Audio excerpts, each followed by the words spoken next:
We continue our look now at the complexities of reporting sexual violence with Veronique Valliere, a clinical and forensic psychologist who works with victims and perpetrators of sexual violence. Ms. Valliere, thanks for being with us. I want to back it up a little bit. We're having this conversation here and as a country around an allegation made by Christine Blasey Ford about something that happened 30 plus years ago. And that has given a lot of people, the president among them, reason to cast doubt about its veracity. What do we know statistically and from your work about when people choose or don't choose to come forward? Well, what we know is that most people never come forward when it comes to our definition of coming forward or disclosure, which means to law enforcement. Most victims never report to law enforcement or pursue any kind of legal solution or official reporting to the sexual assault. It's one of the most underreported crimes that we have. You just heard Chessie Prout there share her story. She's 19 years old now. She was 14 at the time of her assault.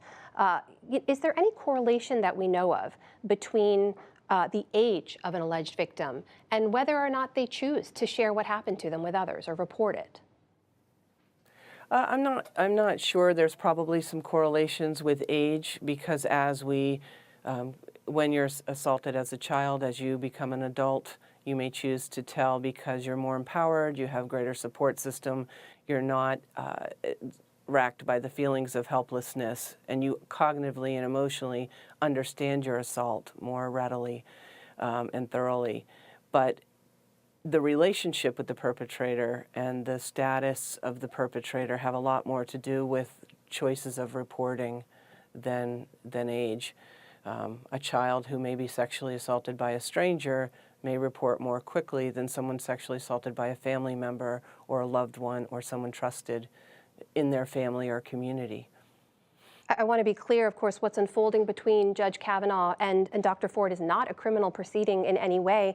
But if there is to be a hearing in which both of them are allowed to share their stories, to testify, to take questions, there's basically going to be two conflicting accounts from what we know so far. From your experience, is that sort of a productive way to move things forward? What can be the conclusion at the end of a hearing like that?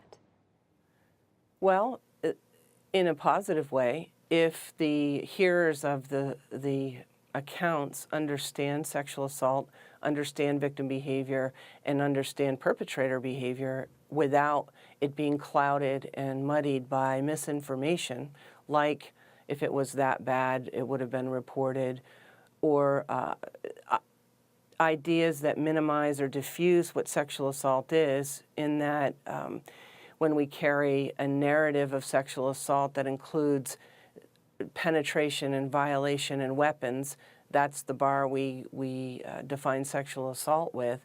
If we understand that non-penetrative offenses can be frightening, attempts can be frightening, any violation of somebody's physical integrity can have profound and long-term effects, and perpetrators don't appear like a certain type, they don't seem a certain way, and the assumption that we know people around us just because we've had interactions is very false, and offenders tend to rely on that idea that we can know somebody or know what they're like in private or behind closed doors.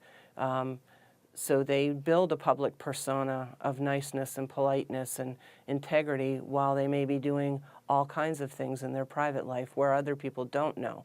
So if we allow information to guide our decisions based on that kind of really common sense that people have private selves, then something can come out of the hearing. But if we judge people's quote-unquote credibility on misinformation, faulty expectations of victim response and behavior, and a denial that nice-looking people with status or power could be bad people or perpetrators, then we're going to have reiteration of the myths and misinformation that has effectively facilitated sexual assault for decades and decades.